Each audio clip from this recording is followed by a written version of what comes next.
Welcome back to the Lawyer You Know, and today we're providing a Lori Vallow case update. But before we get to that, if this is the kind of content you like, if you like to hear a lawyer break down high-profile cases that are going on around the country, and you like to give your input and dialogue back and forth with me, then please subscribe to this channel because this is the community and the YouTube page for you. And if you like this case specifically and are interested in the Lori Vallow and Chad Daybell case, like this video so I can know which cases and what content you enjoy the most so I can make more videos on those cases. So let's jump into it because things are happening.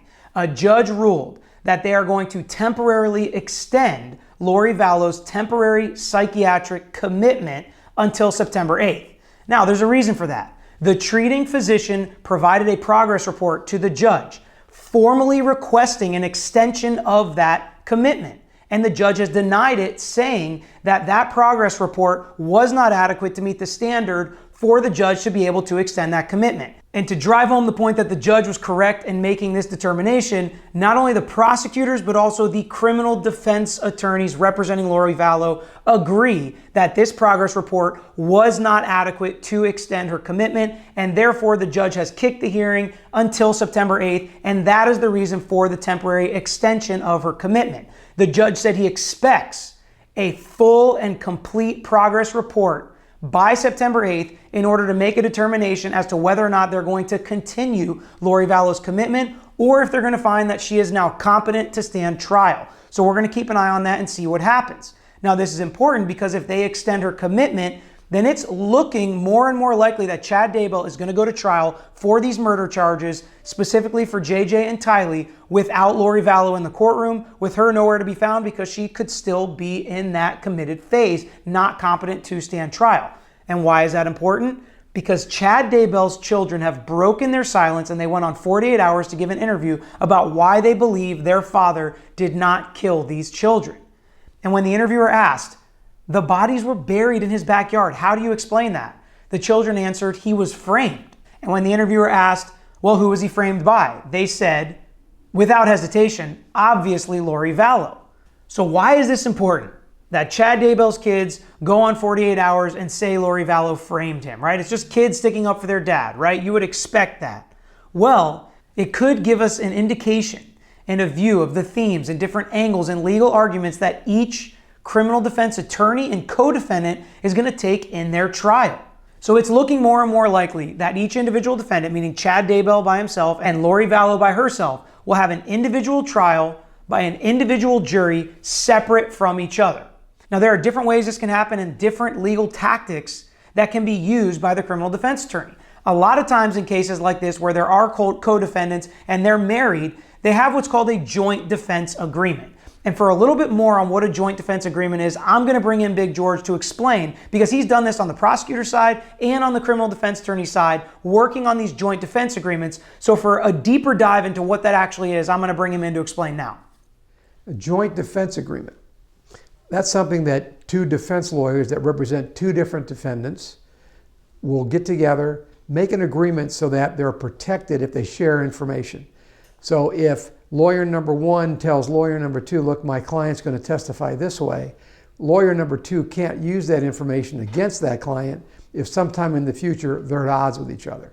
Or documents. They'll share documents. Well, they can't use those documents against each other because they've agreed not to use them against each other because otherwise you couldn't share information. And a lot of times in joint trials where you have multiple defendants, you've got to have a joint defense agreement so that you can share information, so that your clients can freely talk to you and that you can tell somebody else, another defense lawyer, what it is your client's going to say. You do not want to have a joint defense agreement if one client is going to testify against another, or if the government's going to give a deal to one client and not a deal to the other client. The client they give the deal to, they're going to want that client to tell them everything he knows, which may include stuff you shared. So it's very tricky and you've got to be very careful with it and make sure you trust the lawyers that you do the joint defense agreement with. The joint defense agreement usually is just between the lawyers. The only time it becomes public is if there's some kind of a conflict or a problem. Then the lawyer will pull out the joint defense agreement and say, hey, you can't use that information because it was provided to you in this joint defense agreement. You've got to be careful because if there is a conflict in theories, let's say, one defendant wants to blame another defendant for the crime or vice versa, and you know that conflict's going to come up, the joint defense agreement is not going to do you any good. In fact, it may do you some damage.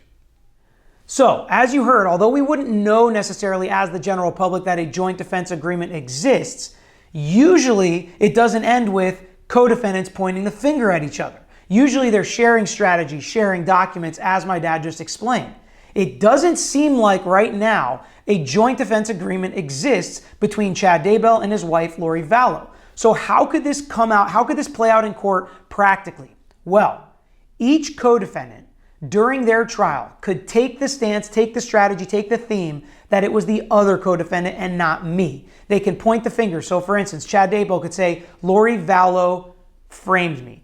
His kids said in the interview, our dad wouldn't be dumb enough to bury the bodies in his backyard, literally. If he was going to commit this heinous crime, he wouldn't have done it like this. He's not a stupid guy. He's not a fool. He would have had a better plan. I don't know what that says about him being a criminal mastermind, but I think that's a decent argument. So if that's what Chad Daybell goes with, I was framed by Lori Vallow, and he can convince a jury, not that Lori Vallow did it. That is not the burden. He just has to create enough reasonable doubt in the mind of the jury that Lori Vallow actually committed these crimes and he didn't. He was framed. And if he's able to do that, even if they don't think he's innocent, if they don't believe the state has proven beyond a reasonable doubt that Chad Daybell murdered JJ and Tylee, they could come back with a not guilty verdict. And then months later, when we have Lori Vallow's trial, she can get up and say or make arguments through her attorneys that Chad Daybell did it. She had nothing to do with it. She didn't know what he was doing. She would never murder her own children. Chad Daybell wanted them gone so he could have her all to herself, or whatever arguments she wants to make. And if she can just create enough reasonable doubt in the mind of the jury, they can come back with a not guilty verdict for her. It might not be an either or. There doesn't have to be one conviction. The state has the burden to prove that each of them individually is guilty of a murder charge. This has actually been a strategy that's been employed plenty of times in multiple defendant cases or in co-defendant murder cases like this one. And it's actually one of the more successful strategies because you're giving the juror somebody to push that blame on so they don't feel like they're just letting everybody off scot-free. Now, no criminal defense theme is actually overwhelmingly successful because when we look at especially murder trials, the conviction rate in murder trials is over 90%. So none of them are overwhelmingly successful. However, we've talked about the insanity defense, we've talked about entrapment, we've talked about some other ones that are very unsuccessful. Like less than 1% of the time do they work when they're employed. This one is a little bit more successful than that, the finger pointing with two different co-defendants. So we'll see. I have a question for you. I want you to answer in the comments. Do you think they are going to employ this strategy? Do you think Lori and Chad are going to point the finger at each other? And do you think that will be a successful strategy? Because all they have to do is create reasonable doubt. They don't, as the defendant in a criminal defense case, have to prove beyond a reasonable doubt that the other defendant did it. They just have to show there's some reasonable doubt that they, as a criminal defendant in this individual trial, is not guilty of that crime. Right? It's a very interesting thing, and we're going to follow it. We're going to follow the breadcrumbs that are starting to be left in the media with Chad Daybell's children. Is he going to point the finger at Lori? Is that going to be a successful strategy? I want to know what you guys think. And as always, like this video if this is the kind of content you like, so we can bring more update videos on the Vallow and Daybell case. But for now, that's all we got. Hopefully you guys enjoyed this video. Thanks for watching this episode of The Lawyer You Know. If you like this content, please share it with your friends. Make sure you subscribe to our page and like our videos. If you want some interaction, get in the comments and we'll be sure to get back to you. If you want to know any more information about our firm or this page, you can find out in the description or visit tragoslaw.com. We post multiple times throughout the week, so make sure you hit that bell so you can get the notification and not miss out on the next episode.